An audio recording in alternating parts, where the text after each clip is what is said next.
Hey YouTube, welcome to Sunken's Lab. Today I have a UU match from Pokemon Showdown. As you can see, my opponent's team looks pretty much like an RU team. A pretty commonly used RU team, actually. You know, the same combination of stuff you see on a lot of RU teams.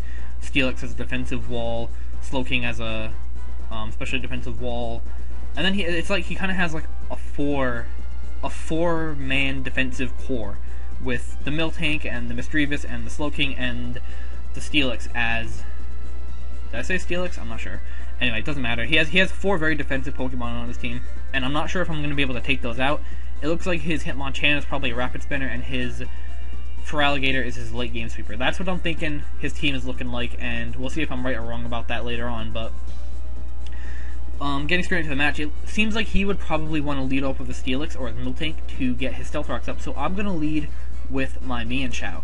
And he predicts that very nicely, and he ends up leading with his Misdreavus, and I have to go for the U-turn because nothing else I have can really damage him, so I have to get out of there. And expecting the Will-O-Wisp, I actually go straight out into my Chandelure, but unfortunately for me, he ends up predicting that extremely nicely and goes straight for the Shadow Ball, and he takes a huge chunk of damage off of me. And I know I can't live another one, and I have nothing else to take a Shadow Ball, and I have nothing that wants to take a Will-O-Wisp either, so I have to stay in, I have to go for the trick. And fortunately, I'm able to get rid of his Eviolite and cripple him with a Choice Scarf, so that Misdreavus is basically useless now for anything other than spin blocking, which I'm really happy about because, once again, I have a spinner on my team, I have a Pokemon that's 4 times weak to Stealth Rocks. I really have to keep Stealth Rocks off the field if possible. Anyway, I bring in my Empoleon, and I go straight for the Stealth Rocks just because I know it's one of my opportunities to get my Stealth Rocks up, and he brings in his Hitmonchan. Now, I'm just predicting him to go straight for the Drain Punch here because I don't think he's going to overpredict or anything, so I just bring in my Claydol, and he does go for the Drain Punch, and I'm able to take that very nicely. And I don't think he's going to want to stay in, really, because he can't really touch me that much unless he has Ice Punch, and even that's not going to do that much. So I just go straight for the Toxic. Even if he did stay in, it would cripple him pretty well. So I go straight for the Toxic, and I Toxic his Miltank, which is very useful because Miltank is very bulky, and having a Toxic on that thing is just going to slowly wear it down. It probably has Heal Bell, but it doesn't matter. I just want to get as much damage as possible on that for the time being. So anyway, I bring in my Empoleon, and I'm basically expecting a Body Slam or a Toxic here. And he does go for the Toxic. Obviously, I'm immune to it because I'm a Steel type, which is very useful for me because I gave myself a free switch. He does go for the Heal Bell right here, and I was actually expecting him to bring in his Hitmonchan, and I was going to be able to roar him out into something else so he couldn't Rapid Spin or hit me with a Drain Punch, but unfortunately, I end up roaring him into his Hitmonchan, and he goes for the Rapid Spin expecting me to switch. I expected him to expect me to switch and go for the Rapid Spin, so I went for the Scald, and I was like, please burn, please burn, please burn, but nope, no burn. I didn't get a burn, and it's very unfortunate because at this point, I need that Hitmonchan to be crippled, because if not, I can't keep my rocks up, and I need my rocks for residual damage, so I go into my Claydol. I'm expecting him to just go straight for the Drain Punch, and he does, but unfortunately he gets a crit, and it kind of makes a big difference here because if he hadn't got that crit, I might have actually been able to live 2 Ice Punches, and he does go for the first Ice Punch. It does 45%, and I'm able to get off an Earth Power, and here's why it matters. It's because I did get the Special Defense Drop. If I hadn't got the Special Defense Drop, I don't think it would have mattered that much, but I could have done another maybe 35% or so with another Earth Power.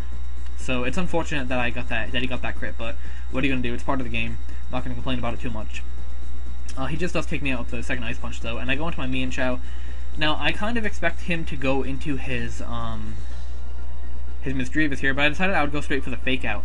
But he goes into his Steelix, and it was kind of a weird play, because I could have gone for the High Jump Kick, but I don't think he would expect me to go for the High Jump Kick because he has a Misdreavus, and same thing here, I didn't think that he would want me to, I didn't think he would want to go into his Misdreavus just because going into it would be too obvious, and I probably wouldn't go for the High Jump Kick, so I actually did go for the High Jump Kick. Unfortunately, I missed, and that really sucks because I wanted to get that damage on that Steelix really bad.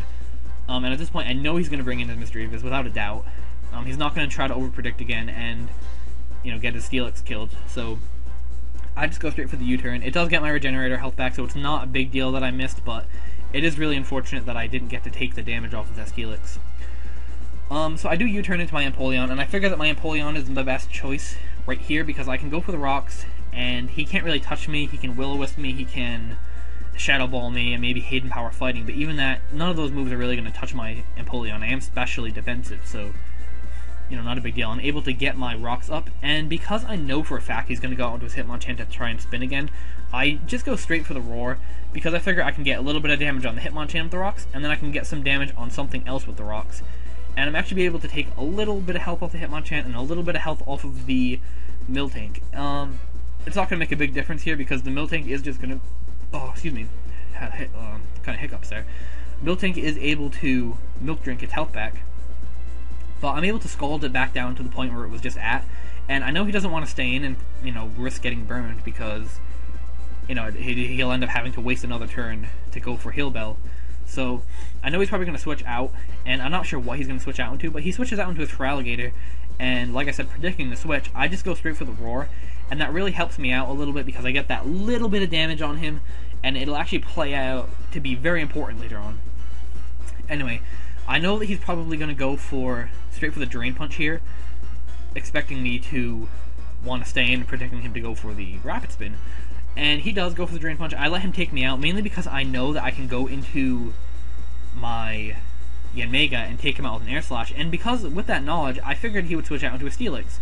So I went for the Hidden Power Ground. Unfortunately, he makes a play that I really didn't expect, and he decides to stay in and go for the Rapid Spin, and that is going to make a huge difference later on, and I'll explain why.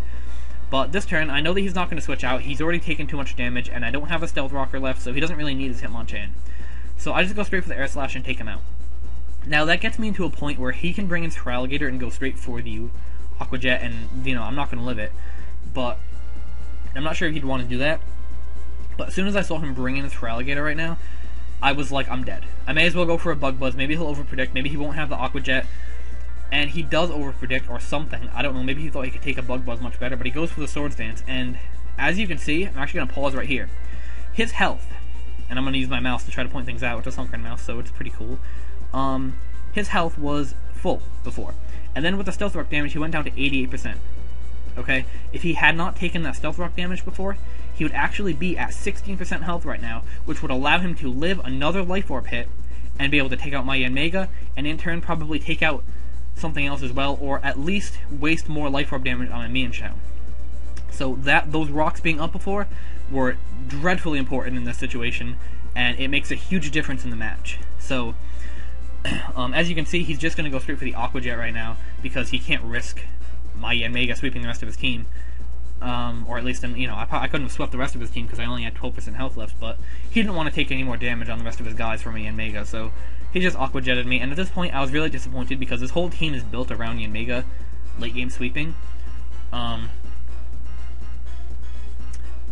with it dead, I'm just kind of disappointed because I really didn't want it to be dead. So I bring in my Mienshao. I know that I can, hit anything with a Fake Out or something. He brings in his Slowking, and I just go for the Fake Out. I was going to go for the High Jump Kick here, but then I was like, wait a second. He might just decide to switch into his Misdreavus, and if he brings in his Misdreavus, I can kill it with a Stone Edge because he no longer has the Eviolite. And he does indeed bring in his Misdreavus, and I'm able to take it out with a Stone Edge. So the fact that I tricked his Eviolite off him earlier actually makes a huge difference right now because I don't think that Stone Edge would have killed. Now he brings in a Steelix, and I have no choice but to go for the High Jump Kick. Even if I miss, I have no choice in the matter, so because it's either that or his Steelix is just going to sit there and troll me with Dragon Tail and such. So I go for the High Jump Kick. I take enough damage off of him where I can bring in my Scraggy and Revenge Kill it, but I actually don't decide to just straight up Revenge Kill it. What I actually decide to do is, knowing that he can't phase me out because it's my last Pokemon, and knowing that his Earthquake can't do jack diddly to me, I decide to go straight for the Dragon Dance, and he goes for the Earthquake, and I'm able to actually just go for the Drain Punch on the next turn, and I'm thinking, should I go for another Dragon Dance, or should I go for the Drain Punch? And I don't think I can live another Dragon Dance. I don't think I can live another Earthquake because of that crit. So I decide to just go for the Drain Punch, and I'm not sure if I'm going to be fast enough to take out the rest of his team. I don't think I'm going to be strong enough to take out the rest of his team, but I'm able to take out the Slowking with a Crunch, and at this point, I'm like, okay, all he has left is a Miltank, and I can just take him out with a Drain Punch. And I was thinking, should I go for the High Jump Kick? Because I do have dual Fighting Stab on this, because High Jump Kick is useful in situations where you just need to hit really hard to take something out.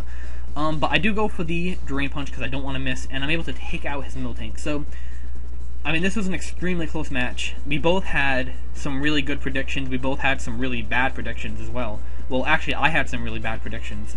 He didn't really make any really bad plays this game, except for that Swords Dance on this Feraligatr. That could have made a decent difference because he might have been able to revenge my Scraggy, but, you know, it is what it is. You know, he made a bad play. It doesn't really make up for all the bad plays I made. But, I mean, I basically lost my Claydol and a crit. I lost my Empoleon for, and it gained really nothing except for getting Stealth Rocks up on one switch, which really didn't make that big of a difference in the end. And I lost my Yanmega because I couldn't get the rocks off, and I lost my Chandelure second turn of the match, or third turn of the match, because he predicted me, and I had no choice but to either cripple him or switch something else in, and I didn't want to, anything else taking damage at that point. But yeah, so I mean, I lost 4 members of my team for either stupid plays or unfortunate situations, and he just played very well, and I had a lot of fun playing this game, and I mean, I'm kind of disappointed that he didn't win. It would have been impressive to see his team take on a UU team and win. But in the same way, I'm glad that I won. I'm glad that Scrappy could come in and take the limelight, so to speak, and finish up the game. Like I said earlier, this team is based around Yanmega late game sweeping, but Scraggy can also do the job, as you can see right here. After a Dragon Dance, Scraggy is very dangerous with Moxie. He has a Lumberry, so I don't want to run Shed Skin, so I gave him a Lumberry, just so I could take those Will-O-Wisps and stuff. So yeah, that's the end of the match. Thanks for watching the video. I hope you enjoyed it. Feel free to hit the like button if you enjoyed this battle, and subscribe if you want to see more of my videos in the future. I'll probably try to get up some more UU battles because this is my first UU battle on this channel, and I really like UU. I like the tier. I like the Pokemon in the tier. It's not as, cut and dry, same things over and over again like OU, or even Ubers. So, yeah, anyway, thanks for watching, and I will see you next time.